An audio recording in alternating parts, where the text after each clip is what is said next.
Hello friends, welcome to my channel Stock Market Info. तो चलिए friends, आज का ये वीडियो स्टार्ट करते हैं। इस वीडियो में फ्रेंड्स हम डिस्कस करेंगे एक कंपनी को लेकर और उस कंपनी ने अपने क्या क्या ग्रोथ प्लान्स रखे हैं सामने उसको लेकर।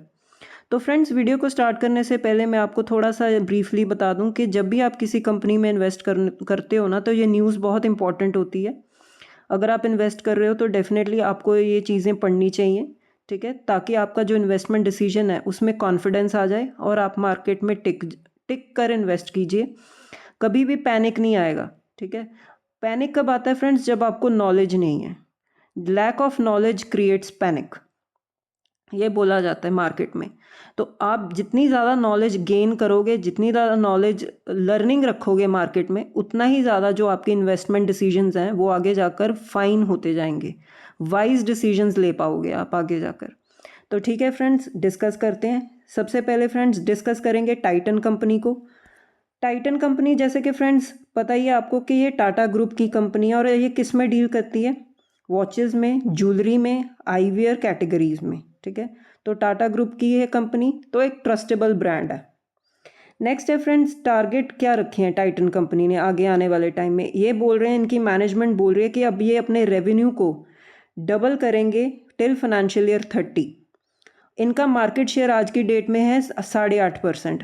उस मार्केट शेयर को भी इंक्रीज करने के प्लान्स हैं 11%। तो फ्रेंड्स, सबसे पहले नोट करने वाली बात यह है कि ये फाइनेंशियल ईयर 30 की बात कर रहे हैं। ये आज की बात नहीं कर रहे, कल की बात नहीं कर रहे, एक महीना, 2 महीने, साल की बात नहीं कर रहे, टिल फाइनेंशियल ईयर 30 की बात कर रहे हैं। तो फ्रेंड्स, अगर आप डिसाइड कर रहे हो कि हाँ हमने इस कंपनी में जाना है, इस न्यूज़ के बेसिस पर जाना है, तो आपको इतना पेशेंस रखना पड़ेगा कि आपको फाइनेंशियल ईयर 30 तक इस कंपनी के प्लान्स के साथ जुड़कर चलना पड़ेगा, ठीक है फ्रेंड्स। अब मैं आपको फ्रेंड्स एक बात बताती हूँ आपके नॉलेज के लिए कि मार्केट में होता है, दो तरह की चीज़ें होती हैं। एक होता है प्रॉफिट अर्निंग, सभी को चाहिए, जो भी मार्केट में आया वो प्रॉफिट अर्न करने के लिए आया। एक होता है फ्रेंड्स वेल्थ क्रिएशन, ठीक है। दोनों में डिफरेंस होता है। अगर आप इस कंपनी में इन्वेस्ट करना चाहते हो और फाइनेंशियल ईयर 30 तक करोगे आप इन्वेस्ट, तो उसको बोलेंगे वेल्थ क्रिएशन। आपने लंबे टाइम पीरियड के लिए एक कंपनी में पैसा लगाकर छोड़ दिया, ठीक है। लेकिन फ्रेंड्स, अब इस चीज़ को कभी भी आप लाइटली नहीं लेना कि अगर आपने इन्वेस्ट किया है, ठीक है, और आपने लंबे टाइम के लिए इन्वेस्ट किया है, सपोज किसी भी XYZ कंपनी में किया है, तो आपको रेगुलरली उस कंपनी को ट्रैक करना पड़ेगा, उसकी परफॉर्मेंस को ट्रैक करना पड़ेगा, उनके रिजल्ट्स को, फंडामेंटल्स को रेगुलरली चेक करना पड़ेगा, ठीक है फ्रेंड्स। तो अगर ये जो मैनेजमेंट है टाइटन कंपनी की, अगर आपके साथ ये प्लान्स डिस्कस कर रहे हैं, शेयर कर रहे हैं, ठीक है, कि इनके ये ग्रोथ प्लान्स हैं फाइनेंशियल ईयर 30 तक, तो अगर आप इनमें इस कंपनी में इन्वेस्ट करते हो तो आपको रेगुलरली इस कंपनी की परफॉर्मेंस को ट्रैक करना पड़ेगा। आप इग्नोर नहीं करके चल सकते कि हाँ मैंने तो लगा कर छोड़ दिया पैसा, ऐसा नहीं हो सकता, ठीक है। वो तो फिर ब्लाइंड इन्वेस्टमेंट हो जाएगी, ठीक है फ्रेंड्स। आप ट्रैक कीजिए इन्वेस्टमेंट्स को। और वेल्थ क्रिएशन तभी होगी अगर आप अलर्ट रहोगे मार्केट में, क्योंकि मार्केट में कुछ भी हो सकता है।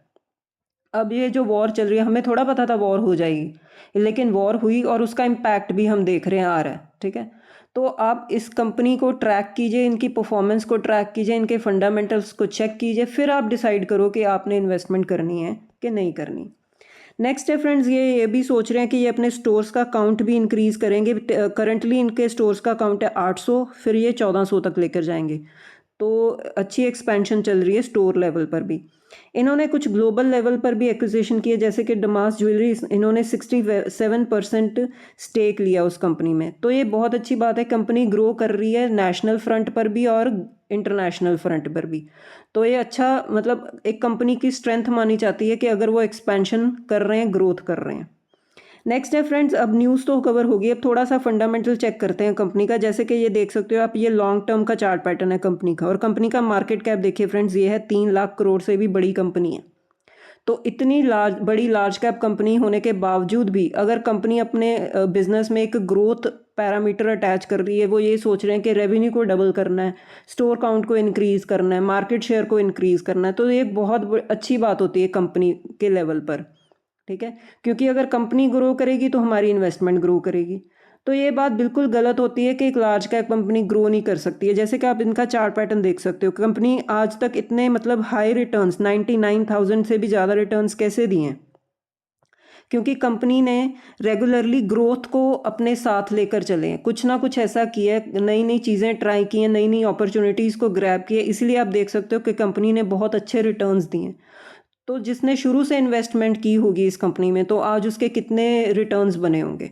ठीक है फ्रेंड्स, तो एक लार्ज कैप कंपनी भी बहुत अच्छे रिटर्न्स बनाकर दे सकती है। तो ये कंपनी ये शो कर रही है, ये एग्जांपल है एक, कि लार्ज कैप कंपनी भी ग्रो कर सकती है, एक अच्छे रिटर्न्स दे सकती है।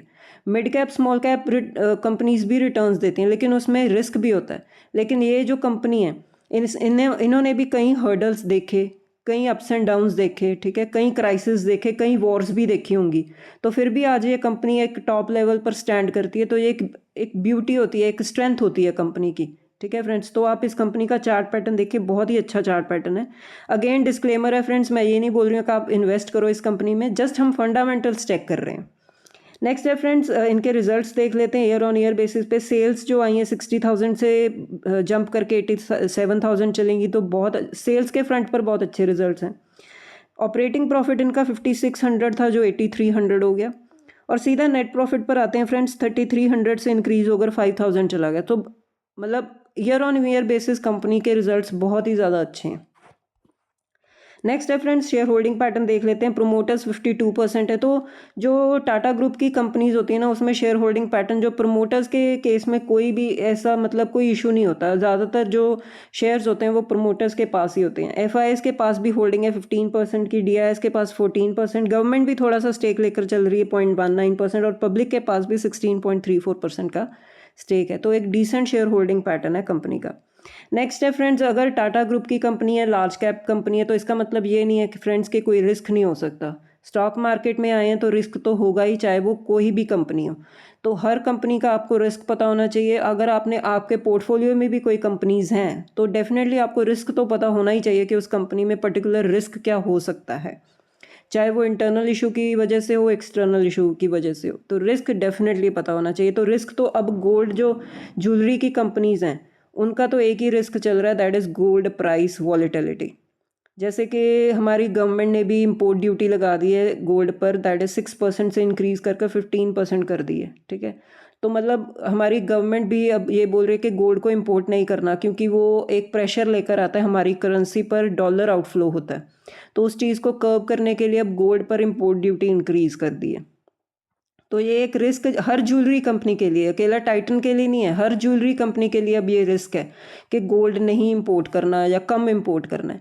तो अगर इंपोर्ट करना भी है तो उस पर इंपोर्ट ड्यूटी इंक्रीज़ कर दी, तो आने वाले टाइम में हो सकता है कि इनकी सेल्स पर इफेक्ट हो। ठीक है, अगर सेल्स कम होंगी तो रेवेन्यू कम होगा, प्रॉफिट्स एंड मार्जिन्स पर इफेक्ट पड़ेगा, अल्टीमेटली हमारी इन्वेस्टमेंट पर इफेक्ट पड़ेगा। ठीक है फ्रेंड्स, तो ये एक रिस्क बन जाता है हर, ये टाइटन के लिए नहीं है, हर ज्वेलरी कंपनी के लिए। ठीक है फ्रेंड्स, तो अब ये रिस्क आप देखकर चल सकते हो कि आने वाले टाइम में आप चेक करना कि इनके रिजल्ट्स कैसे होंगे, कितना इम्पैक्ट आएगा गोल्ड की जो इंपोर्ट ड्यूटी बढ़ी है उसका। ठीक है, सेल्स पर, रेवेन्यू पर। फिर आप जाकर अगर आप इन्वेस्टमेंट करना चाहो, आप देख सकते हो कि हर सिग्निफिकेंट डाउनफॉल में अगर आप सोचो तो इन्वेस्टमेंट कर सकते हो।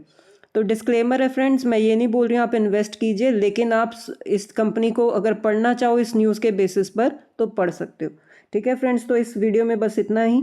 अगर आपको वीडियो अच्छा लगे तो लाइक कीजिए, शेयर कीजिए और चैनल को सब्सक्राइब कीजिए। ठीक है फ्रेंड्स, अब मिलते हैं नेक्स्ट वीडियो में। Till then bye bye.